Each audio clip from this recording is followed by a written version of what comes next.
आज का जो क्लास है वो कैश डिस्काउंट के बारे में है।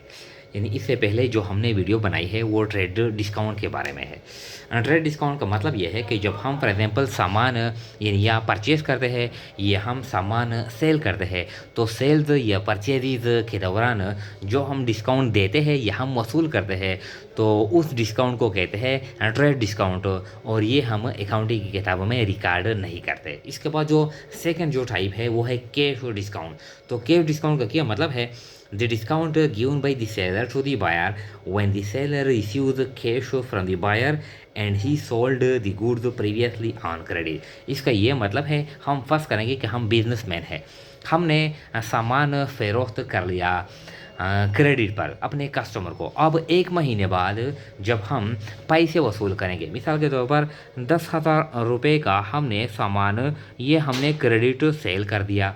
अब एक महीने बाद जब कस्टमर आता है और यानी हमको पैसे देता है तो हम यानी 9,500 वसूल करते हैं और ये जो 500 है ये हम छोड़ देते हैं, ये हम एज अ डिस्काउंट देते हैं।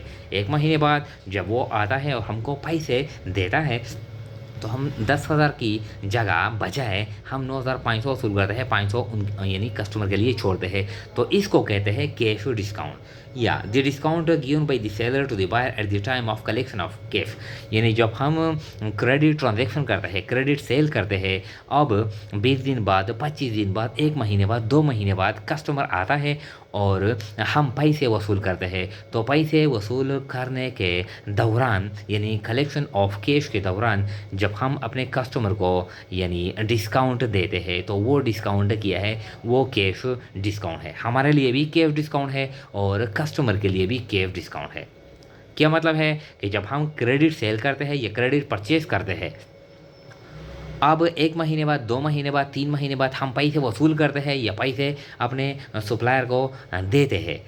अब जब हम पैसे वसूल करते हैं अपने कस्टमर के लिए कुछ यानी डिस्काउंट छोड़ते हैं, यानी कुछ पैसे एज ए डिस्काउंट हम छोड़ते हैं तो वो पैसे किया है इसको कहते हैं कैश डिस्काउंट। या जब हम अपने सप्लायर को अकाउंट पेबल को पेमेंट करते हैं और वो हमारे लिए कुछ पैसे यानी वो छोड़ता है तो वो किया है वो भी कैश डिस्काउंट है। बाद में हमने यानी प्रैक्टिकल एग्जाम्पल सेट किए हैं तो आप यानी आसानी के साथ यानी सीखेंगे। तो देखिए जो इम्पॉर्टेंट पॉइंट है यानी कैश डिस्काउंट में important, cash discount is related with credit transaction. इसका जो ताल्लुक है वो क्रेडिट ट्रांजैक्शन के साथ है। क्या मतलब है कि कैश डिस्काउंट यानी पहले हम क्रेडिट सेल करते हैं या क्रेडिट परचेज हम करते हैं, बाद में जब हम पैसे वसूल करते हैं या देते हैं 1 महीने बाद, 2 महीने बाद, 5 महीने बाद, तो उस वक्त जब हम डिस्काउंट देते हैं या वसूल करते हैं वो किया है वो डिस्काउंट यानी कैश डिस्काउंट है। Cash discount is record in books, यानी कैश डिस्काउंट अकाउंटिंग की किताबों में इसकी रिकॉर्ड की जाती है। Cash discount is given to the customer due to quick and early payment. Cash discount यानी कस्टमर को यानी किस मकसद के लिए दी यानी ये दी जाती है? Due to quick and early payment. ये वक्त से जब पहले यानी जो कस्टमर होते हैं वक्त से पहले वो पेमेंट करते हैं, पैसे देते हैं, अदा करते हैं, तो हम उनको मोटिवेट करने के लिए, खुश करने के लिए यानी कुछ पैसे छोड़ते हैं। तो ये क्या है? यानी ये कैश डिस्काउंट है। यानी जो मेन रीज़न है, इसके अलावा और भी रीज़न है लेकिन जो कैश डिस्काउंट की जो मेन रीज़न है वो जब कस्टमर वक्त से पहले यानी वो पेमेंट करता है तो हम कुछ पैसे छोड़ते हैं। इसका ये मतलब है। 4 कैश डिस्काउंट में भी discount allowed and discount received.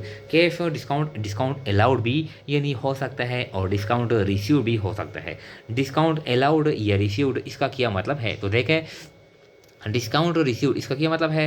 When the customer या buyer pays the money to the seller and he receives the sum amount is called यानी डिस्काउंट रिसीव्ड। इसका मतलब ये है, फॉर एग्जाम्पल हम फर्ज करेंगे कि हमने अपने यानी अकाउंट पेबल से, क्रेडिटर से, सप्लायर से 1 महीने पहले हमने कुछ परचेजेज किए थे। अब जब हम पेमेंट करते हैं, मिसाल के तौर पर हमने परचेजेज किए थे यानी 7,000 के हमने परचेजेज किए हैं। अब हम पेमेंट करते हैं यानी पैसे अदा करते हैं। जब हम पैसे अदा करते हैं तो हमने जब 7,000 अदा कर लिए तो क्या कर लिया, यानी सप्लायर ने हमारे लिए 400 रुपये छोड़े, 400 कम हमको वापस दे दिए। क्या मतलब हो गया कि हमने जो नेट अमाउंट अदा कर लिया 6,600 हमने अदा कर लिए और 400 हमने यानी वसूल कर लिए। तो जब हम डिस्काउंट वसूल करते हैं अपने सप्लायर से, अपने अकाउंट पेबल से, तो उस डिस्काउंट को कहते हैं डिस्काउंट रिसीव्ड। इसका ये मतलब है। फिर कहता है discount allowed when the seller receives the money from the customer and he gives discount to the customer is called discount allowed. अब फॉर एग्जांपल हमने ये जो क्रेडिट सेल्स हमने किया था, हमने क्रेडिट सेल्स किया था, अब हमने मिसाल के तौर पर ये 9,000 है। जब हम अब कैश वसूल करते हैं, कैश रिसीव करते हैं, तो यानी हमने 300 रुपये यानी अपने कस्टमर को डिस्काउंट दे दिया। 300 रुपये हमने छोड़े और हमने नेट अमाउंट 7,800 रुपये ये हमने वसूल कर लिए और 300 रुपये हमने छोड़े। तो जो अमाउंट हम छोड़ते हैं यानी वापस देते हैं कस्टमर को, तो वो अमाउंट क्या है, इसको कहते हैं डिस्काउंट अलाउड। अब जो प्रैक्टिकल क्वेश्चन है, डिस्काउंट अलाउड या रिसीव्ड, ये दो कैश डिस्काउंट के दो टाइप है। इसको हम अकाउंटिंग की किताबों में किस तरह रिकॉर्ड करते हैं, तो देखें अब यानी प्रैक्टिकल एग्जाम्पल हल करते हैं। ये देखें, ये एग्जाम्पल है, यानी अब हम इसको यानी हल करते हैं। एग्जाम्पल नंबर 7, जर्नलाइज देम, इसको जर्नल में रिकॉर्ड कर रहे हैं। तो माई 3 क्या कहते हैं, purchased goods on credit from Nasir rupees 10,000। हमने 10,000 रुपये का सामान यानी हमने उधार पे परचेज कर लिया। ये जर्नल एंट्री है, तो हम पहले जर्नल एंट्री पास करेंगे। इसके लिए जर्नल एंट्री यानी ये है माई 3, तो यानी परचेज इज डेबिट और टू यानी जो संडी क्रेडिटर है या अकाउंट्स पेबल है, यानी ये कौन है, ये नासिर है। तो नासिर यानी नाम भी लिखेंगे। अमाउंट कितना है, अमाउंट है 10,000। 10,000 रुपये का हमने उधार यानी पे सामान परचेज कर लिया। यहाँ पर नरेशन लिखेंगे, परचेज्ड गुड्स ऑन क्रेडिट या परचेज्ड मर्चेंडाइज ऑन क्रेडिट या परचेज गुड्स ऑन अकाउंट, ये भी यानी लिख सकते हैं। ये यानी हमने सामान उधार पे परचेज कर लिया। अब 4 क्या कहते हैं, May 4 sold goods on credit ₹6,000 to Usman. हमने 4 मई पे यानी सामान उस्मान को यानी उधार पे हमने फरोख्त कर लिया। तो अकाउंट रिसीवेबल ब्रैकेट में नाम लिखेंगे, अकाउंट रिसीवेबल उस्मान डेबिट और टू सेल्स क्रेडिट, ये हमने उधार पे यानी फरोख्त कर लिया। अमाउंट कितना है, अमाउंट है 6,000 डेबिट और 6,000 क्रेडिट। नरेशन लिखेंगे sold goods on credit to Usman, इस तरह नरेशन भी लिखेंगे। अब फिर क्या कहता है, अब आते हैं डिस्काउंट यानी अलाउड को, डिस्काउंट रिसीव को। May 7 paid ₹9,500 to Nasir and discount received 500। हमने यानी जब सामान खरीदा था 10,000 रुपये का 3 मई पर, अब हमने पेमेंट कर लिया, तो 9,500 हमने पेमेंट कर लिया और 500 रुपये हमने डिस्काउंट वसूल कर लिया। यानी यहाँ अब 7 मई पर हम पेमेंट करते हैं। किसको पेमेंट करते हैं, यानी अकाउंट पेबल नासिर को हम पेमेंट करते हैं। टोटल जो हम पे जो लाइबिलिटी थी, जो अमाउंट है वो यानी 10,000 है। अब 10,000 में से हमने कैश दे दिया, टू कैश, हमसे कैश चला गया। कैश कितना चला गया, वो चला गया 9,500 और हमने डिस्काउंट वसूल कर लिया 500 रुपये। तो ये इनकम है, ये हम क्रेडिट करेंगे to discount received. Discount received क्या है, ये यानी इनकम है, तो इनकम का जो बैलेंस होता है वो क्रेडिट होता है।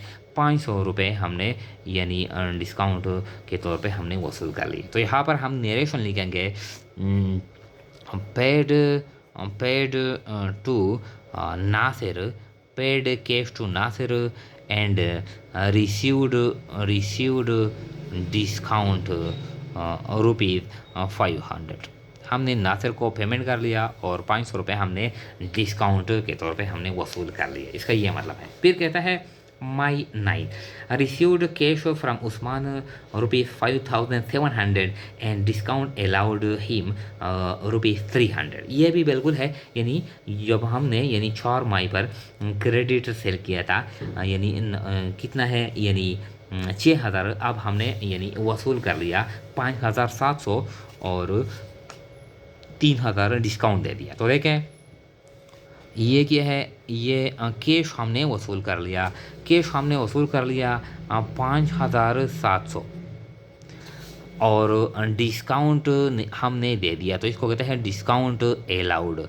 डिस्काउंट अलाउड हमारे लिए क्या है, ये हमारे लिए यानी एक्सपेंस है, यानी या लाभ है, इसका बैलेंस डेबिट होता है। कैश हमने वसूल कर लिया 5,700 और डिस्काउंट हमने दे दिया 300। ये किस है, ये जो टू अकाउंट रिसीवेबल है, यानी कौन है अकाउंट रिसीवेबल, ये उस्मान है। उस्मान के पास हमारे पैसे थे, यानी क्रेडिट से हमने किया था 6,000, अब हमने 5,700 रुपये वसूल कर लिए और 300 यानी डिस्काउंट के तौर पे छोड़े या वापस दे दिए। तो नरेशन में लिखेंगे रिसीव्ड कैश